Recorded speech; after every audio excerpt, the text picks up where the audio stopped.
So today we're actually going to discuss about how to reduce churn in SaaS and B2B products via one of the most important strategies that we have been using in multiple SaaS that we have worked with. It's called Onboarding Exp. Now, see, churn is actually one of the most crucial metrics that determine the longer term visibility, viability of the or longevity of your SaaS or even app-based product. For SaaS, is actually the most important, to be very honest, the most important facet, the most important measure that really matters. The point is that a poor onboarding experience is one of the leading causes that actually completely messes up the expectation to fulfillment ratios for the user when they're using the product or something, later on. And if mess up on onboarding and the onboarding experience mess ups, that prevents the user to actually really relate the product to a pain that you're trying to solve. I mean, like, Onboarding XP is one of the big checklists that we actually use, or frameworks that we use in our for to improve the churn, etc. stuff for our clients. And today I'm going to actually explain you how to actually fix churn for your app and SaaS, generally SaaS, with the Onboarding XP that I'm going to absolutely reveal you the version V1. Now, these are some of the terms that we're going to discuss as of now. We're going to discuss the basic pivots of onboarding to actually understand why onboarding, to be very honest, and why it actually relates to churn. And what exactly how to identify onboarding related churns and solving it, psychological triggers, examples of failed versus successful onboardings, and metric driven solutions for that. So you absolutely understand what exactly KPIs and etc. you could probably improve and work on, and some solutions etc. and majorly the end checklist for your team to automate these stuffs. So after every update or something like that, you can just review that. Okay, have I thought about this? Have we actually incorporated this? Have we reduced this or removed this?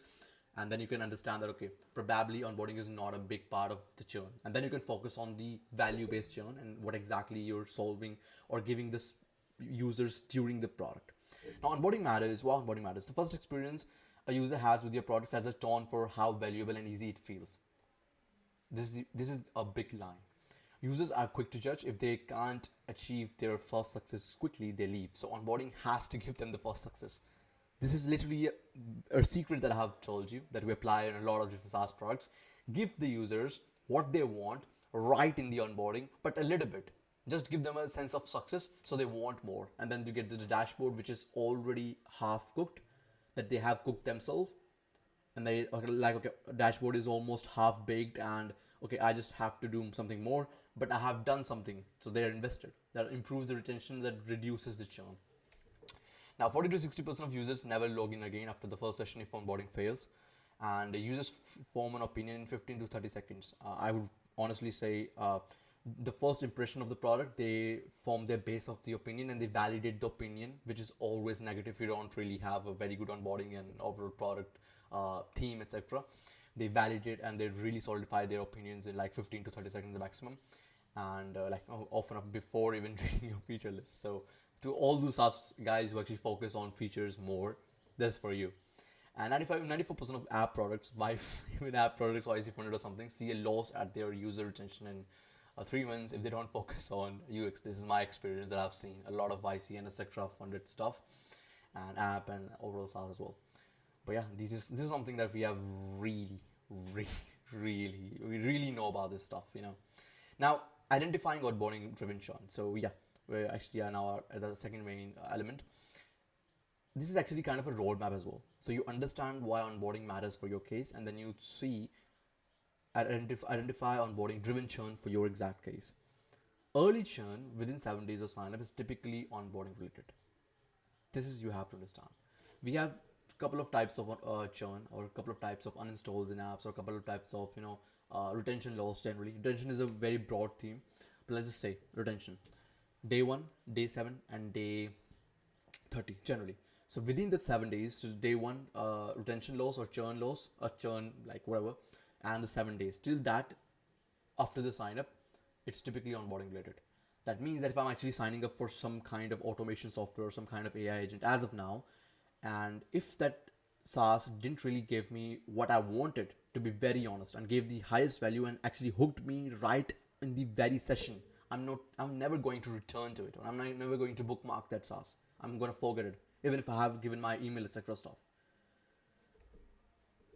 So signs of onboarding issues is that if you have low day 1 to day 3 retention, that is a very very big onboarding part. And onboarding is just not about the onboarding stuff, it's about the expectation fulfillment ratio. So dashboard is inclusive in the onboarding, and users drop off after account creation but before product use. It's like 90% of the complete products, every single product has these issues. And high support ticket volume during initial stage, and low activation or aha moment stage. So most of the times you have to give the aha moment stuff in the onboarding, a little bit, 20%, 20%, 20%, and then the user gets to the dashboard, 50% aha moment. Oh man, that's good. That's what I wanted, to be honest. And then you put the user in a direction to use something else, other feature, and then the user uses it, and okay. So I mean, if the product has a very, very important reason and no competition, and you're like out of the blue something else, then you can probably, outlive a bad onboarding, but the chances are very slim, very low chances. Onboarding is literally the base of any product success that you genuinely have to understand. Now, what I'm trying to say is that, so for example, instantly, say like, mail warm up stuff, their onboarding has, after the onboarding is done, they have this guided onboarding that forces, or I guess forces the user to actually see every single part of the dashboard, that validates the dashboard.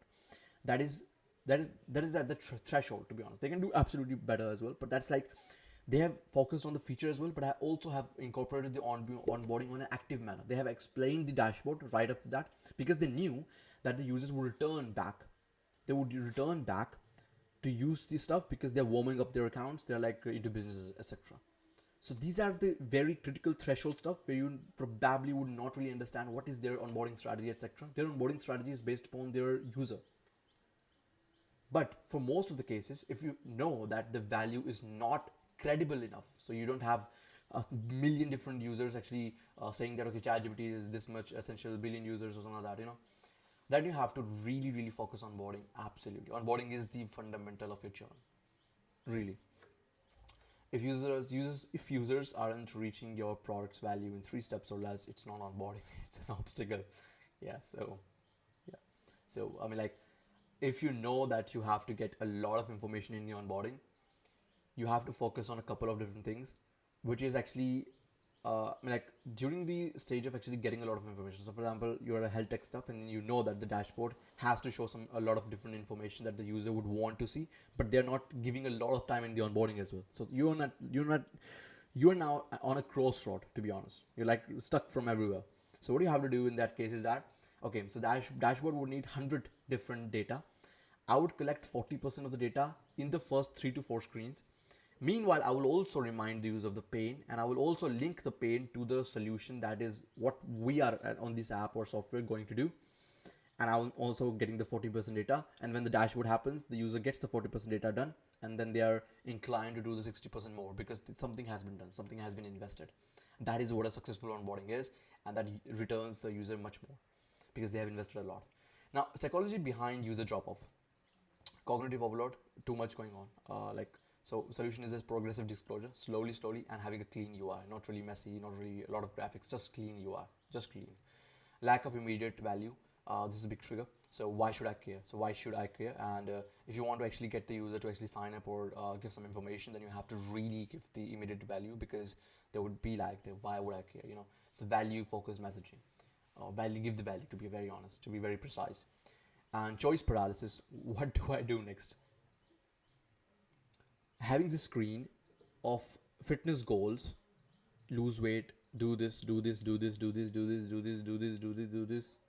10 different options. Okay. Now, if you have a very concise 2 to 3 different options, that lose weight, gain weight, or maintain fitness, that works. That is the maximum that works. But you have multiple different options. Why are you using the app? I want to add relax. I want to be relaxed. I want to do this. That is choice paralysis. That's like action paralysis. Getting a dashboard and not really guiding the user to do what to do the users. That for the instantly cases, if they didn't have the instantly IO or .com, I don't know, instantly, if they didn't have the onboarding, after the onboarding, the dashboard, the guided onboarding, like explaining every single feature, user's perspective would be absolutely cluttered. They would not know what to do first. So they solved the choice paralysis, and by that virtue, their onboarding churn reduces. You know. guided flows, smart defaults, have something on default, and key concepts, time to first value, TTFV. Okay, so minimize the steps to get the first value. I would probably recommend having some storyline value right in the very screen of the onboarding. So you get to the software. Okay, you have this landing page, and then you get to the main sign up stuff. You just give a little bit value, solve a little bit problem of them. You just give them, so they are hooked to do that more, to more find more value. User confidence loop, build belief that this tool works for them. A lot of testimonials, etc. stuff. A lot of use cases, free trials, and like marketing, etc. GTM, whatever. Generally, user experience really works wonders. Now, real world experiences. So bad. This is bad. Early B2B productivity tool, pre UX design redesign. So this is something that we also saw. So users required to import CSVs before seeing value, and there was no sample data, etc. They had to just import everything, and they had to literally do everything. You would have seen this is some SaaS that they have sample data to try. If you go on mail tester, which is a spam of mails, like outbound stuff, check the mails, there is this one mail that is already there that explains what exactly the product is right away. And then you have many CSV files, many stuffs. So if they have already imported CSVs for the users to try on, like this literally try, that improves the like retention. But if there is no like this B2B productivity tool, then there's a lot of churn within the 3 days, which is very predictable and reason of onboarding. So as I said, onboarding is not just the onboarding. Onboarding is literally onboarding, getting the user on the place, getting the user to the dashboard, using the initial dashboard. That the first complete session is essentially onboarding. And good. So Notion is a good example. They give templates and tooltips and whatever. They give live examples on the dashboard. They have a very big infrastructure, and there's like whatever the user would want to do this with Notion, they just can do it right away. Like this is a very important graph or whatever. You can understand that okay, users flows is actually constrained by whatever constraints that we have, like whatever constraints. So all of these different constraints: cognitive overload, lack of immediate value, choice paralysis, a bad UI. That's very important. And and then metrics to track. So activation rate is a very important metric that you can track. Activation rate is essentially the percent of users doing or completing the first main task or whatever the main core action you have. So for example, a SaaS software having let's say, what we can say, let's say it's a AI rep, AI sales rep. Okay, let's just say it's a AI sales rep. So activation rate. So for example, there is a platform that is giving AI sales rep for the companies to use. This companies sign up to the platform, and the platform has this AI rep in the infrastructure of the platform. So the companies using the main AI rep is the essentially activation rate. To be very honest, activation rate is very important. It is the filament of the successful or failure of a product. Time to value, like how fast the value happens. You have to know what exactly is the aha moment, or you have to conduct a lot of UX research, etc. Funnel drop-offs. During the funnel of your onboarding or whatever, what is the exact point that the user would like, okay, I'm leaving. So during the onboarding, are you asking something that is very personal to them? That is a drop-off. They will just drop off. And support tickets, how much support tickets are coming in, and NPS after day 3. So essentially, what is the net promoter score? What is like reviews essentially? Probably you can ask for them to review, or probably ask them to do and provide any kind of stuff, any feedback, etc. That also explains a lot about the initial user satisfaction and what essentially they are feeling. Now, key solutions to reduce onboarding churn. First of all, guided onboarding. Have them understand what exactly the button does or actions does. Remind them of the pain, why to continue using the stuff, and then the button has to be very like CTS stuff, like very visual, like on the point, and multiple different things. So have a guided stuff. Use multiple tools, and whatever tools is essential, but most of the times very good user experience actually deals with that. So, and smart defaults, fill some forms. So for example, what would the example would be? So user gets to the dashboard, user gets to the main dashboard of the desktop, and they see this search bar. Instead of just having search, there is pre-filled search, or an example of a search. Like um, restaurants near me, and 5 seconds later it changes to food, best food in this San Francisco, Vegas, or Moscow, or whatever, or Delhi. And that's a very good example. And or you can have just smart defaulted stuff that users can change, like the mail tester stuff. There is already a mail put in, so the users can just uh, cut that and put their own. And video or visual onboarding, audio. This is something that I'm not this is something that I'm not going to tell you, but yeah. So a visual onboarding, that is absolutely wonderful. Just have them understand what exactly the use case is. So directly the onboarding, have a video playing or auto, or some gifs or some visuals, understand, like giving them a journey of what exactly the product is. Personalization and entry. So now this will be a very good tool if you can absolutely absolutely really use it, but very hard to implement, of course. But yeah, and a personalization at entry. So ask the user's role or goal. Customize the UI. So there comes this screen where the user can put their workout goals, or whatever their fitness goal is, lose weight, gain weight, etc. And then the UI essentially is different based on their choices. That is absolutely wonderful stuff that you can do. And progress feedback. So some examples would be there. So progress feedback shows a step-by-step progress path. So during the onboarding, progress stuff, that's very good. And final onboarding churn, like for progress. So see, if you're sending a file to someone and you didn't saw the progress stuff, you will literally lose your mind. To be very honest, you will lose your mind. Okay, so this is very important. Human beings like progress. So this is the main onboarding churn audit checklist. So whatever you have to checklist. So onboarding clarity, how simple and easy and less cluttered and value based onboarding there is. And have like 60 to 80% fully baked home screen, and or whatever ongoing task would be there. So just have the user, like if it's a AI chat stuff, AI chatbot, have the user start the chat and then continue the chat on the dashboard. And yeah, so this would be a little bit space, but yeah, so whatever. So guidance, guide them throughout the onboarding so resistance is avoided. And like guidance, simple as activate the pain points with the story. Incredible, very important point. And friction points, understand where exactly the friction and leaks are.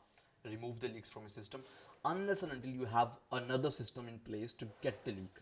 So for example, in dashboard, if you want just a specific type of users to use that product or use that stuff, then you just you just have a leakage and get the odd or not important or not the ICP or ideal users to get out of the system, but also retain and use some other feature, to be very honest, so that's like a qualification step. But yeah, feedback, have them give the feedback, direct email stuff or whatever.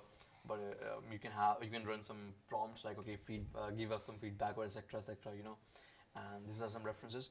But yeah, so this is, I guess, I should say, if you want a free UX audit for your app or SaaS, then we can absolutely get it done.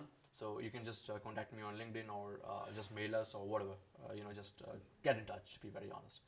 But yeah, these are some of the uh, very valuable steps that you can absolutely incorporate in your SaaS and app as well, and really get massive returns, to be very honest, literally. So yeah, thank you for watching, and yeah, see you soon.